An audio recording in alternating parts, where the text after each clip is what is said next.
Don't make someone else's life difficult because Allah make your life difficult. Create is for other people. Help them, talk to them with the respect. See what happened to you. Your family members, speak properly to them. Watch your tongue, the way you talk. Sometimes what you are saying is right, but the way you are saying it's so horrible. It hurts people, it offends them. You don't want to be in your company. You think the angel want to be in your company? Wallahi, they don't. Because the hadith say the angel are affected in the same way that a normal person from among the good Muslims would be affected. They will go away. When you sway, the angel run away from you. Which angels?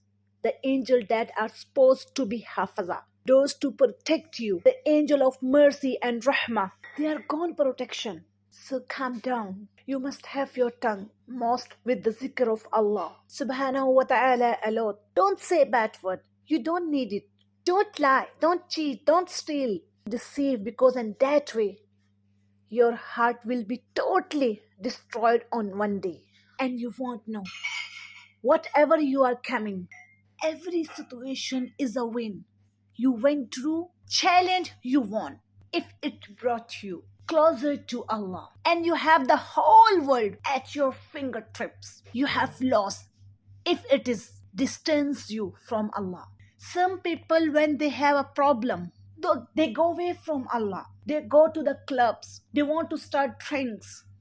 I don't know why. I have asked some of the guy, why do you drink? He says, to forget my problems. Oh wow. For how many minutes, my brother and sister, you forget your problem if you are drinking? Don't ever touch an intoxicant. You mess up your entire life. You don't know. Every situation is a win. Wallahi, just try to trust Allah.